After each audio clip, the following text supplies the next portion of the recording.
नमस्कार दोस्तों, कैसे हैं आप सब लोग। आशा करती हूँ कि आप सब लोग ठीक होंगे। और आज आपके लिए मैं एक वीडियो लेके आई हूँ जिसमें मैं बताऊँगी छायावादी प्रवर्तक कवि जयशंकर प्रसाद जी के बारे में। तो देखिए जयशंकर प्रसाद जी का परिचय। जयशंकर प्रसाद जी का जन्म 1889 ईस्वी में काशी के सुधनी साहू परिवार में हुआ था। इनकी मृत्यु 1937 ईस्वी में हुई। जयशंकर प्रसाद जी के पिता का नाम श्री देवी प्रसाद था। इनके पिता देवी प्रसाद जी पंडितों, गुड़ियों, गवैयों और कालविदों का सत्कार करने के कारण काशी नरेश की ही तरह सम्मानित थे। प्रसाद जी ने बड़ी रुचि के साथ कम अवस्था से ही हिंदी, अंग्रेजी, संस्कृत और उर्दू में अध्ययन प्रारंभ करके ज्ञान प्राप्त कर लिया था। इनके पिता का निधन होने के कारण इनकी कक्षा 7वीं कक्षा से आगे न हो सकी। इसलिए इनके भाई शंभुरत्न ने घर पर ही संस्कृत और अंग्रेजी का प्रबंध किया। इनका परिवार शैव धर्मावलंबी था। इनकी पहली रचना 17 वर्ष की आयु में ही भारतेंदु पत्रिका में छपी। उन्होंने कविता, निबंध, नाटक, कहानी आदि प्रत्येक क्षेत्र में अधिकारपूर्ण लिखा है। तो प्रसाद जी की कृतियाँ देखिए। जो प्रसाद जी का महाकाव्य है यह है कामायनी। और इनका प्रसाद जी के काव्य हैं कानन कुसुम, चित्राधार, प्रेम पथिक, महाराणा प्रताप का महत्व, कल्याण, झरना, लहर, आंसू और करुणालय। प्रसाद जी के उपन्यास हैं कंकाल, तितली, इरावती। इरावती इनका अपूर्ण उपन्यास है। अपूर्ण उपन्यास इसलिए है कि इरावती लिखते समय इनकी मृत्यु हो गई थी, इसलिए यह उपन्यास अपूर्ण रहा।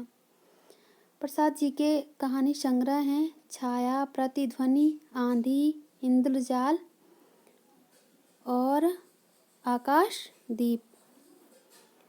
इनके नाटक हैं सज्जन, कल्याणी, परिणय, राज्यश्री, प्रायश्चित, चंद्रगुप्त, स्कंदगुप्त, ध्रुव स्वामिनी, जन्मेजय का नागयज्ञ, विशाख, अजातशत्रु, कामना और एक घूंट।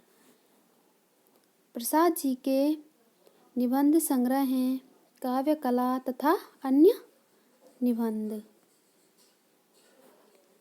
आगे देखिए प्रसाद जी के काव्य सौंदर्य हैं। पहला है प्रेम एवं सौंदर्य के कवि। जयशंकर प्रसाद जी का पहला काव्य सौंदर्य है प्रेम एवं सौंदर्य के कवि। प्रसाद जी प्रेम एवं सौंदर्य के उपासक कवि हैं। इन्होंने कामायनी में लिखा है नील परिधान बीच सुकुमार, खुल रहा मृदुल अध खुला अंग, खिला हो ज्यों बिजली का फूल, मेघवन बीच गुलाबी रंग। और जयशंकर प्रसाद जी का दूसरा काव्य सौंदर्य देखिए नारी के प्रति श्रद्धा भाव।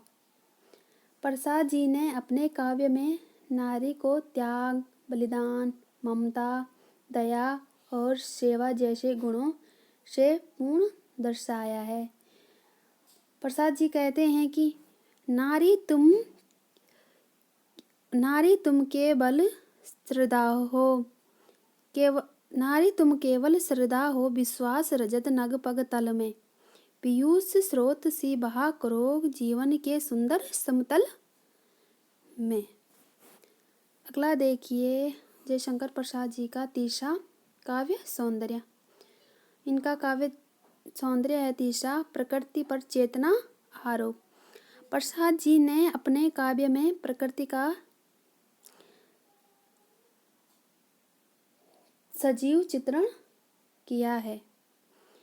प्रसाद जी कहते हैं, सिंधु सेज पर धरा वधू, अब तनिक संकुचित बैठी सी, प्रलय निशा की हलचल स्मृति में, मान किए सी ऐठी सी। अगला काव्य सौंदर्य है इनका चौथा काव्य सौंदर्य, रहस्यवादी कविता।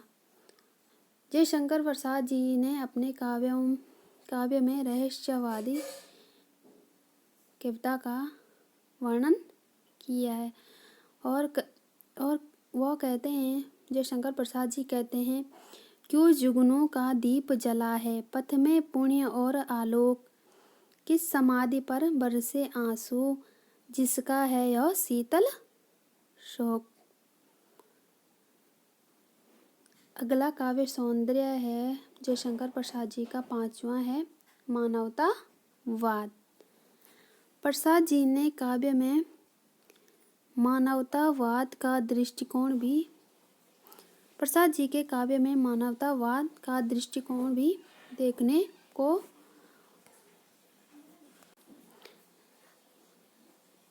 पांचवा काव्य सौंदर्य है जयशंकर प्रसाद जी का मानवतावाद। प्रसाद जी के काव्य में मानवतावाद का दृष्टिकोण भी देखने को मिलता है।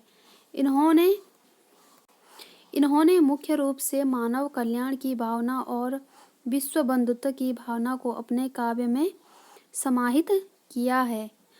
और जयशंकर प्रसाद जी कहते हैं, सब भेद भाव भुलवाकर सुख दुख को दृश्य बनाता, मानव कह रहे यह मैं हूँ, यह विश्व नीड़ बन जाता। अगला काव्य सौंदर्य देखिए छठवां, भारतीय संस्कृति का गौरव गान। जयशंकर प्रसाद ने अपने काव्य में जयशंकर प्रसाद जी ने अपने काव्य में भारतीय संस्कृति का गौरव गान भी समाहित किया है। वो कहते हैं, जिए तो सदा इसी के लिए, रहें अभिमान रहे यह हर्ष, न्योछावर कर दें हम सर्वस्व हमारा प्यारा भारत वर्ष। हिंदी साहित्य में जयशंकर प्रसाद जी का स्थान आधुनिक काव्य के सर्वश्रेष्ठ कवियों में गणना, छायावाद के प्रवर्तक, कामायनी महाकाव्य रचयिता के रूप में मूर्धन्य कवि। धन्यवाद।